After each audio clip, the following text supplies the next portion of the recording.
and say, well, then this half is something to get rid of. So you get rid of the storyteller, you get rid of the self, and you kill the ego once and for all.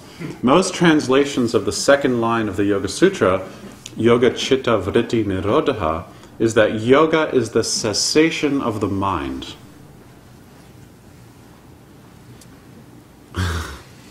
Is that problematic to anybody? And you have, like, so many meditators are just trying to stop thinking. Stories are great. All you are stories. What a culture is its stories. What a nation is its stories. What a country is, what a self is just its story. The point is that these stories that we are not something to get rid of. They're just something to see. It's like the ability, I mean, this is sort of postmodernism 101 in some ways, where we have this idea that at any moment you can shift perspectives. But this is a model for a meditation practice where you can actually do that in your life. When we're caught up in aversion to feelings like anger, for example, when we're caught up in strong emotions like anger, we don't actually feel. Has anyone here ever been angry? You know that when you come down from anger, usually there's this really small feeling under there, like just hurt. Right?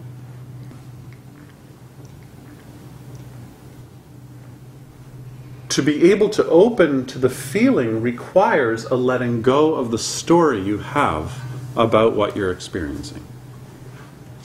It's interesting, again, if we think of this more in terms of politics, that, you know, so much of our worldview has to do with seeing things in terms of good and evil, like this war between what's good and what's evil. This country is good, this country is evil.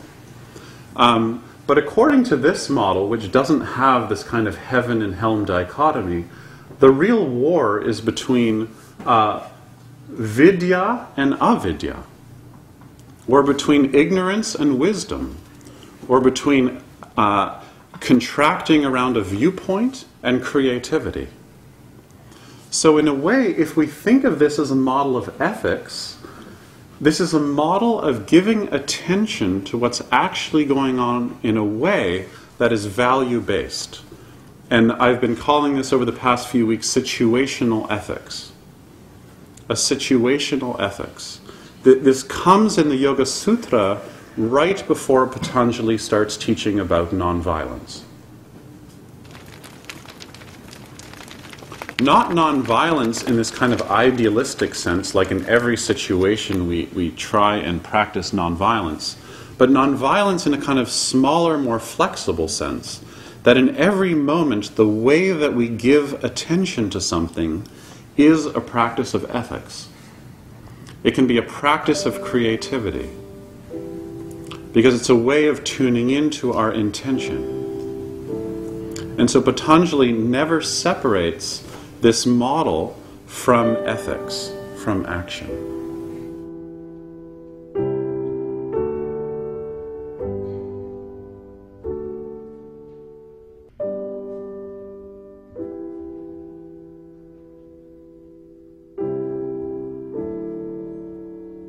So if the self is a story, the point I want to get across here is that the self may be a construct, but it's not something to get rid of. It's sacred. It's valuable. In other words, you have the self, but the self is psychological. It's not ontological. So, in other words, that the self is not this kind of substantiality within us. It's rather this relative, changing, fluid, provisional, contingent process that arises in conditions and disappears in conditions, but is not fixed. And in thinking about the self in this way, Patanjali gets rid of the word enlightenment and gets rid of the word Atman and Jiva. In other words, instead of thinking that there's this soul inside of us that gets enlightened, in order to have enlightenment, you have to have this model of a self that gets enlightened.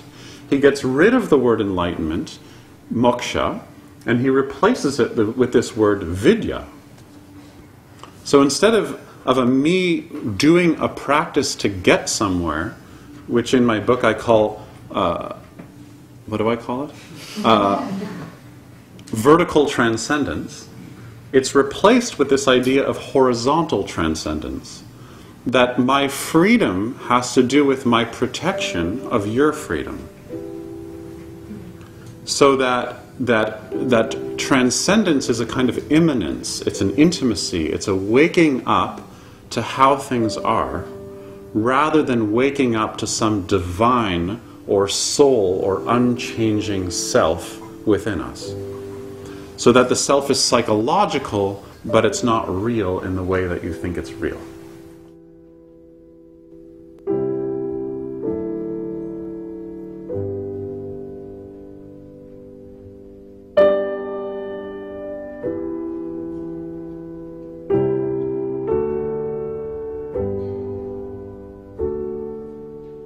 Instead of feeling, you have a story about your feeling which you're in, and you're talking to yourself about it, and then you go straight to the freezer and you eat ice cream, right? Instead of going to the freezer, we talked about what would it be like to just sit on the couch and look at the freezer and breathe. And the thing about mindfulness practice is it brings us back to something in the present other than the habit energy. And the feeling of sitting on the couch and experiencing sadness is tapas. It's very uncomfortable. And for Patanjali, when you sit in that tension of opposites long enough, a third possibility arises. Carl Jung calls this the transcendent function.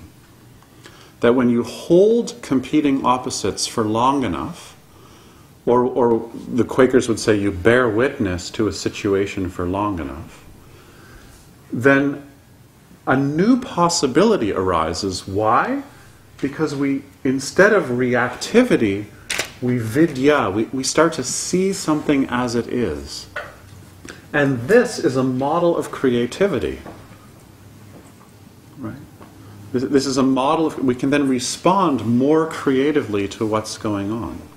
And I find this endlessly fascinating, how he sets up this psychological model before he teaches about ethics. To be able to give attention to something for long enough that your viewpoint is interrupted is the beginning of nonviolence in Patanjali's model. And he lists 5 principles that come out of that. Nonviolence of body, speech, and mind. Honesty, not taking what's not freely given. Some people interpret this as waiting under a fruit tree until the fruit drops. The wise use of creative energy. And the 5th one is aparigraha, which means non-acquisitiveness.